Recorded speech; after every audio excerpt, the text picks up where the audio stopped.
एक था राजा, उसे पढ़ने लिखने का बहुत शौक था। एक बार उसके मंत्री परिपथ के माध्यम से अपने लिए एक शिक्षक की व्यवस्था की। शिक्षक राज्य को पढ़ाने के लिए आने लगा। राजा को शिक्षा ग्रहण करते हुए कई महीने बीत गए, मगर राजा को कोई लाभ नहीं हुआ। गुरु तो रोज खूब मेहनत करते थे, परंतु राजा को उस शिक्षा का कोई फायदा नहीं हो रहा था। राजा बड़ा परेशान था। गुरु की परीक्षा और योग्यता पर सवाल उठाना भी गलत था, क्योंकि वो एक बहुत ही प्रसिद्ध और योग्य गुरु थे।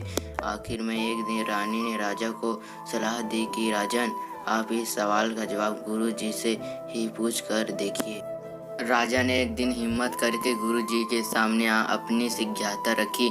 हे गुरुवर, क्षमा कीजिएगा, मैं कई महीने से आपके शिक्षा ग्रहण कर रहा हूँ, पर मुझे इसका कोई लाभ नहीं हो रहा है।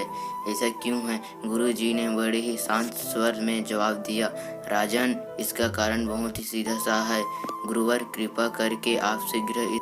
गुरु जी ने कहा, राजन, बात बहुत छोटी है, परंतु आप अपने बड़े होने के अहंकार के कारण इसे समझ नहीं पा रहे हैं और परेशान और दुखी हैं। माना कि आप एक बहुत बड़े राजा हैं, आप हर दृष्टि से, मुंह से, पद और प्रतिष्ठा में बड़े हैं, परंतु यहाँ पर आपका और मेरा रिश्ता एक गुरु है और शिष्य का है। गुरु होने के नाते मेरा साथ आपके उच्च होना चाहिए, परंतु आप स्वयं ऊंचे सिंहासन पर बैठते हैं और मुझे अपने नीचे के आसन पर बैठाते हैं। बस यही एक कारण है जिसको आपने न तो कोई शिक्षा प्राप्त हो रही और ना ही कोई ज्ञान मिल रहा है। अपने राजा होने के कारण मैं आपसे यह बात नहीं कह पा रहा था। कल से अगर आप मुझे ऊंचे आसन पर बैठाएं और स्वयं नीचे बैठ को, तो कोई कारण नहीं कि आप शिक्षा प्राप्त न कर पाएं। राजा की समय में सारी बात आ गई और उसने तुरंत अपनी गलती को अस्वीकार गुरुवर से उच्च शिक्षा प्राप्त की। मित्रों, इस छोटी सी कहानी का सार यही है, कितने ही बड़े क्यों न हो, हम अगर अपने गुरु को उसका उच्च स्थान नहीं देते तो हमारा भला होना मुश्किल है।